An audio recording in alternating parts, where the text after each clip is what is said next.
নমস্কাৰ সকলোকে স্বাগতম জনাইছো এই ভিডিওটো মাৰ্চ মাহৰ ভিডিও আছিল অৰ্থাৎ হেদিনাখন শিৱৰাত্ৰি আছিল আৰু শিৱৰাত্ৰিৰ দিনা মই শিৱ মন্দিৰলৈ প্ৰত্যেক বছৰে যাওঁ আগতো মই ভিডিও আপলোড কৰিছো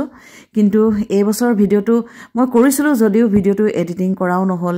আৰু আপলোড কৰাও নহল আজি ভাবিলো ভিডিওটো এডিটিং কৰি মই আপলোড কৰি দিও আৰু আপোনালোকে দেখা পাইছে মই শিৱ মন্দিৰৰ ওচৰৰ দোকান এখনৰ পৰাই তেল চাকি ধূপ পূজাৰ যিখিনি সামগ্ৰী সেইখিনি ললো লৈ পেলাই এয়া মন্দিৰলৈ মই আগবাঢ়িছো আৰু এতিয়া মই মন্দিৰৰ মুখ্য গেটেদি মন্দিৰৰ কেম্পাছত প্ৰৱেশ কৰিছো আপোনালোকে ভিডিওটো শেষলৈকে চাব ভিডিওটো চাই হলে লাইক কমেন্ট কৰি আপোনালোকে জনাব ভিডিওটো চাই আপোনালোকৰ কেনে লাগিলে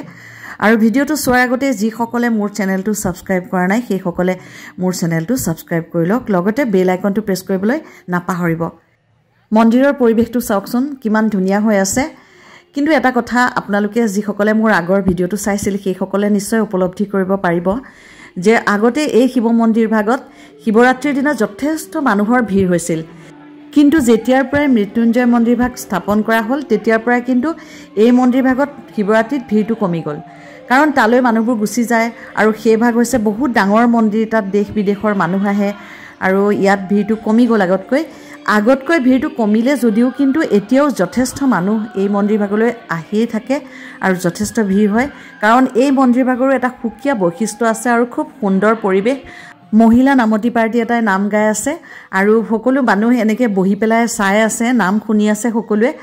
চাওকচোন মই অলপ দেখুৱাই দিছো আপোনালোকক এগৰাকী মহিলাই থিয় হৈ নাম দি আছে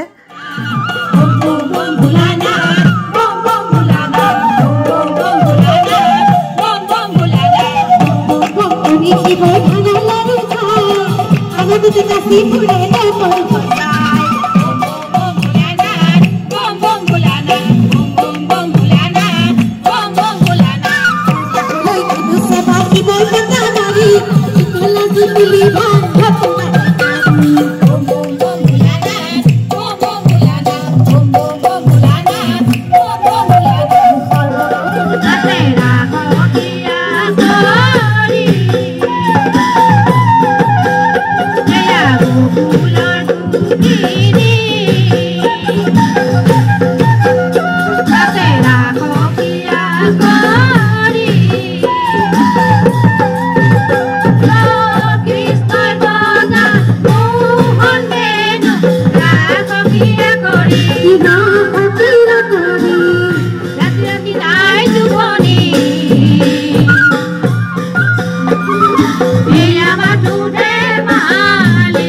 মহিলাসকলৰ নাম শুনি সঁচাকৈয়ে বৰ ভাল লাগিল আৰু এতিয়া মই পূজা সেৱা কৰিম তাৰপিছত ইয়াত মই ভোগ খাম তাৰপিছতে ঘৰলৈ যাম আজিলৈ বিদায় লৈছোঁ নমস্কাৰ